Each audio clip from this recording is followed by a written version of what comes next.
CM Vijay గెలుపు పైన పవన్ సెటర్లు వేశారు. తమిళనాడు రాజకీయాలు చాలా సుఖంగా జరిగాయన్నారు పవన్ కళ్యాణ్. నాకు అసూయ కలిగేంత సుఖంగా జరిగాయంటున్నారు. కట్అవుట్లు పెట్టుకుంటే గెలిచేశారు. చక్కగా సీఎంలు కూడా అయిపోయారు. నేను 15 ఏళ్లుగా రోడ్డుపై దేకుతున్నా పట్టించుకోలే. నవ్వుతూనే విజయ్ పై పవన్ ఈ రకమైనటువంటి పంచులు పేల్చారు. ఇక పవన్ బయటికి నవ్వినా లోపల మాత్రం బాధ ఉందనే చర్చ కూడా జరుగుతోంది. పార్టీ పెట్టినటువంటి 2 నెలలలోపే విజయ్ సీఎం అయితే విజయ్ సీఎం అయినప్పటి నుంచి కూడా పవన్ పై ట్రోలింగ్ జరుగుతోంది. నన్ను విజయ్ని కంపేర్ చేయొద్దంటూ ఆ మధ్య పవన్ కళ్యాణ్ వార్నింగ్ కూడా ఇచ్చారు. తాజాగా విజయ్ ప్రస్తావన తానే తీసుకొచ్చారు. ఇక ప్రస్తుతానికి పవన్ వ్యాఖ్యలు రాజకీయంగా చర్చ జరుగుతుంది. ఫ్లెక్సీలు పెడితే గెలిచారని చెప్పి విజయ్ పైన పవన్ కళ్యాణ్ సెటైర్లు వేశారు. ఫ్లెక్సీలు పెడితే గెలిచారంటూ విజయ్ గెలుపు పైన పవన్ కళ్యాణ్ మాట్లాడుకొచ్చారు. సో పబ్లిక్ విశ్వసించారు. ఇక్కడ ఫ్లెక్సీలు పెట్టినామా, రోడ్డుపై కూర్చున్నామా, చెట్ల కింద కూర్చొని సామాన్యులాగా జీవించినామా, పాదయాత్రలు చేసినామా అనేది పాయింట్ కాకుండా తమిళనాడు ప్రజలు వాళ్ళు ఒక లీడర్ని ఒక ఫుల్ టైం ద్రవిడ పార్టీలుగా గుర్తింపు పొందిన పార్టీలను పక్కన పెట్టి మీరు అంటున్నట్టుగా ఫ్లెక్సీలు పెట్టిన నాయకుడిని ఎంచుకున్నారంటే పబ్లిక్ విశ్వసించారు అంతే.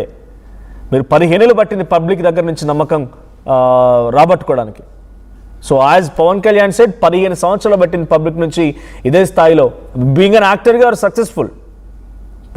చాలా ఎవరికి లేనటువంటి ఫ్యాన్స్ మీకు ఉంటారు. చాలా కట్టర్ ఫ్యాన్స్ ఉంటారు, మాస్ ఫ్యాన్స్ ఉంటారు. కానీ పబ్లిక్ విశ్వసనీయతని గెలుచుకోవడంలో విజయ్ చాలా తక్కువ టైంలో 2 ఇయర్స్లోనే అక్కడ ద్రవిడ పాట, అక్కడ రాజకీయ సందర్భాలు వేలు, ఇక్కడ రాజకీయ సందర్భాలు వేలు అని చెప్పి చాలామంది పవన్ కళ్యాణ్ గతంలో మాట్లాడుకొచ్చినట్టు చూశాను నేను.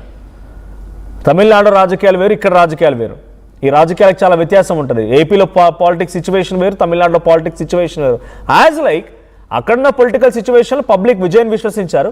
మీకు ఏపీ ప్రజల మన్ననలు, వాళ్ళ నమ్మకాన్ని పొందడానికి 15 ఏళ్ళు పట్టింది. ఒకసారి విజయ్ పైన పవన్ కళ్యాణ్ ఏం మాట్లాడుకొచ్చారో చూద్దాం.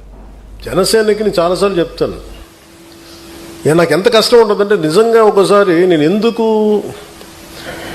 నేను మొన్న తమిళ్ పాలిటిక్స్ చూస్తున్నాను. ఈ మధ్యన వాళ్ళు ఎంత సుఖంగా చేశారా పాలిటిక్స్,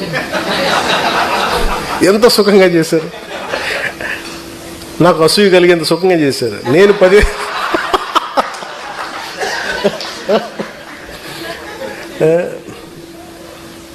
కటౌట్లు పెట్టుకుంటే గెలిచేశారు.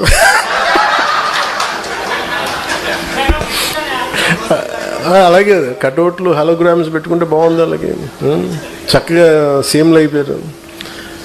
నన్ను 15 సంవత్సరాలు రోడ్డు మీద దేకిచ్చినా కానీ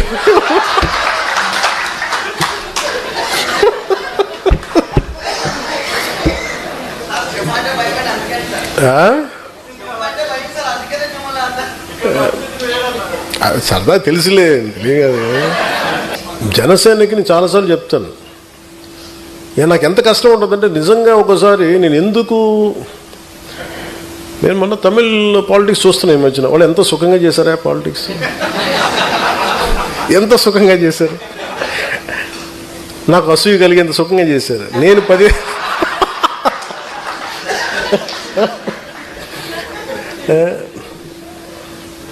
కటౌట్లు పెట్టుకుంటే గెలిచేశారు.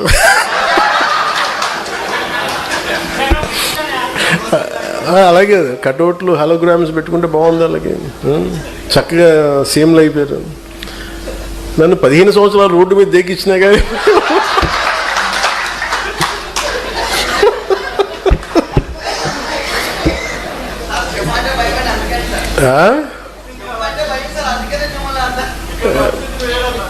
సరదా తెలుసులే. ఇది పవన్ కళ్యాణ్ మాట్లాడుతున్న మాట. తమిళనాడు రాజకీయాలు చూడండి, చక్కగా అసూయ కలుగుతోంది అని మాట్లాడుతూ నవ్వుతూనే ఇంకో వైపు నుంచి కట్అవుట్లు పెట్టుకొని చక్కగా హలోగ్రాములు చేస్తూ గెలిచిపోయారు వాళ్ళు. చాలా అసూయ కలుగుతోంది, సుఖంగా గెలిచారని చెప్పి పవన్ కళ్యాణ్ అంటున్నారు. Politics is not so easy. బహుశా మీకు ఆల్రెడీ ఫుల్ అర్థమైపోయి ఉంటుందంట. పాలిటిక్స్ అనేది రావడము, పాలిటిక్స్లో నెగ్గడం అనేది అంత ఈజీ ఏం కాదు.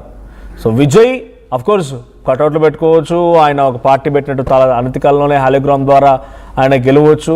బట్ పవన్ కళ్యాణ్ సెటైర్స్ని మీరు ఎలా చూస్తున్నారు కామెంట్ చేయండి. ఇక్కడ నాకు వచ్చిన పోల్ ఏంటంటే మీరు డిసైడ్ చేయండి ఇద్దరిలో ఎవరు గ్రేట్ అని. అంటే 80% మంది విజయ్ గ్రేట్ అంటున్నారు. 80% మంది యాజ్ ఆఫ్ నౌ. ఇంకా మీరు కామెంట్ చేయండి, మీ కామెంట్స్ కూడా చదువుతాను నేను.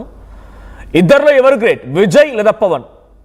ఇది నేను కంపేర్ చేయడం లేదు, వాళ్ళు మాట్లాడారు కాబట్టి 2 ఏళ్లలో గెలిచినటువంటి సీఎంగా విజయ్ ఉంటే 15 ఏళ్ల పాటుగా దేకిన పట్టించుకోలేని చెప్పి పవన్ కళ్యాణ్ స్వయంగా ఆయన అన్నారు కాబట్టి సో ఆయన మాటలే ఉదాహరణ తీసుకుంటే మీరేమనుకుంటున్నారు కామెంట్ చేయండి.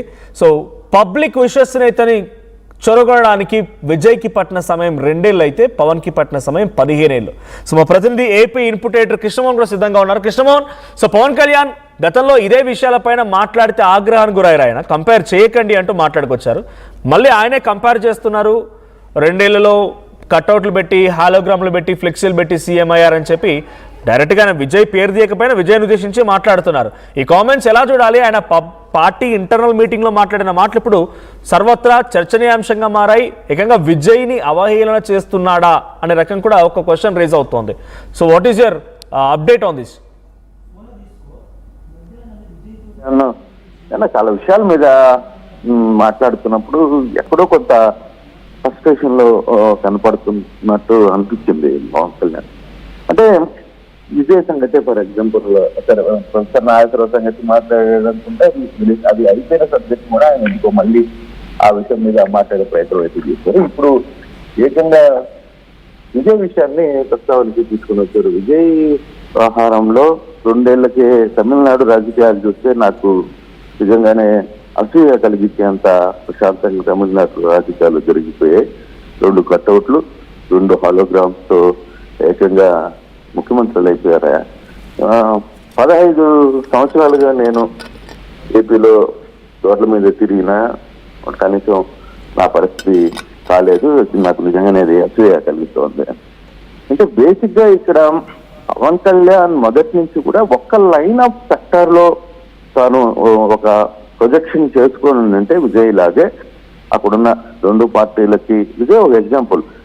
2 పార్టీలు అక్కడ ప్రధానమైన పార్టీలు, కొన్ని సంవత్సరాలుగా తమిళనాడు రాజకీయాల్లో మెలకుకున్న పార్టీలు, ఏలిన పార్టీలు. ఆ 2టిని కాదని ప్రత్యామ్నాయంగా ఆయన తెర మీదకి వచ్చాడు.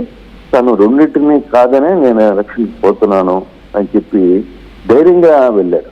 పవన్ కళ్యాణ్ ఆ విషయంలోనే ఎక్కడో ఫెయిల్యూర్ అయ్యాడు. ధైర్యంగా ముందుకి పోలేకపోవడం, అందులో ఆయన ఒక్కొక్కసారి ఒక్కొక్క నిర్ణయాన్ని తీసుకోవడం, టెన్స్ కావడం వల్ల కొంత ఆయనకి ఆ ఇబ్బంది జరిగిందనేది విశ్లేషకులు చాలా మందికి చెప్తుంటారు. ఇప్పుడు ఈవెన్ పవన్ కళ్యాణ్ ఫ్యాన్స్ కూడా ఏం చెప్తారు, నువ్వు ఇండివిజువల్ గా పోక మమ్మల్ని ముంచేసావు, లేదంటే ఎప్పుడో అయిపోయి విజయ్ చూడు ఒక ఎగ్జాంపుల్ అని వాళ్ళు చాలా గట్టిగా చెప్తుంటారు విజయ్ గురించి కూడా. ఇప్పుడు అదే పవన్ కళ్యాణ్ ఫ్యాన్స్ ఏకంగా విజయ్ గురించి మాట్లాడుతున్నప్పుడు వాళ్ళు మాట్లాడుతున్నప్పుడు కొంత ఇష్యూస్ నడుస్తుంటాయి. బట్ ఈ ఆహారంలో మాత్రం విజయ్ ఎంతో కొంత సటైరికల్ గా మాట్లాడినా కొంత ఆయన మనసులో ఒక బాధ ఉంది అనేది, నేను ఏదో పొరపాటు చేశానా అన్న ఒక చిన్న కన్ఫ్యూజన్ ఆయనకి కనపడుతుంది. అందుకే ఇటువంటి వ్యాఖ్యలు చేస్తున్న పరిస్థితి అయితే ఉంది. కానీ ఓవరాల్ గా